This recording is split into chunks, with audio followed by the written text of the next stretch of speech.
As New Zealand emphatically illustrated at the weekend, there's no substitute for quick release from the breakdown.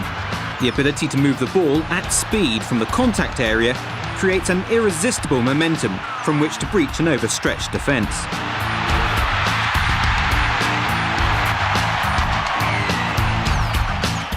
And here in the small Scottish border town of Galashiels, that was the tactic which served the local club well 30 to 40 years ago, when Gala was in its pomp.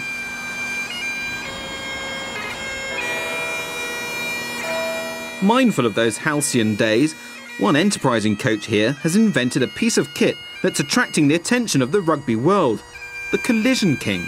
The story behind its evolution begins back in 2007.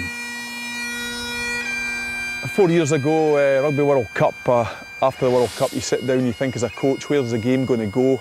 And I thought with such strong defences, the shapes, the sizes, the dynamics of the player, the thing was going to be collisions. There was just going to be more and more and more per game, and over the last 4 years you now have approximately 160 per game. Gray, whose father Johnny played for Gala in the 60s and 70s, spent thousands of hours analysing matches before coming up with his first rudimentary version. Prototype 1 for me, it was vital that we got the weight right for the machine first and foremost. We didn't want players being able to move this 3, 4, 5, 6 metres down the track. It had to be a dynamic movement. Prototype 2, first of all, we had to get 2 players onto this machine as well to reenact a 2-player hit. Also, all the foam changed on the grip bar. It had to be rotational, so the players had to fight for a grip as well when they came in there. It was really important that they didn't get an easy grip. Prototype 3, the key thing was getting the foam density right. We didn't want the foam within the hip bag, making it easy for the player to put their shoulder in. It had to be of a certain density where the player has to really fight to stay in the contact point. The bag, remember, is going to try and force you up if it's a weak hit, just as it would in a collision. So you have to hit it absolutely square on. If you hit it too high or too low, your power will disappear through the machine and into the grass. Few men in world rugby have a better understanding of forward play than Jim Telfer. For him, a machine which forces players to hit low and hard is heaven sent. If you put the machine close to where they're working, and they've worked on the machine and got the body's position right and the tightness right and driving over the ball, then when they're doing the real thing, they'll be concentrating on, oh, I have to get my body position right, I have to get my body position right. And to be quite honest, in the modern game, even with modern professional players, the body positions are terrible sometimes. Richie's invention was soon picked up by a professional equipment supplier, and word has spread.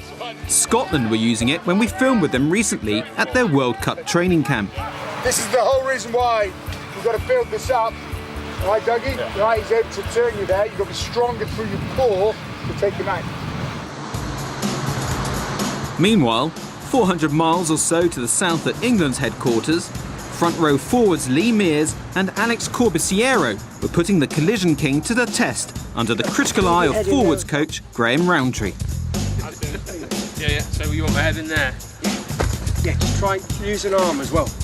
Remember, these are arm bodies over the ball. Just try and leave your head get your hand in. Yeah. Your forward. Okay? And not so fast, just... Take the ball at all times as well. Go! Yep, first man out, I got the right go.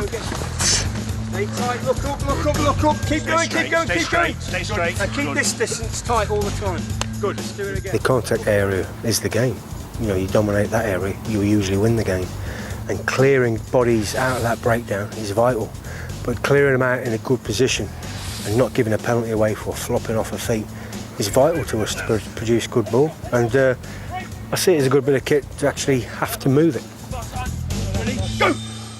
Get your arm in there, get your arm in, Corb. But a little bit wary at first to see what it was, but once I got into it I thought it was good, a real sort of realistic way of getting sort of accuracy and intent at the breakdown down, and quite enjoyed it.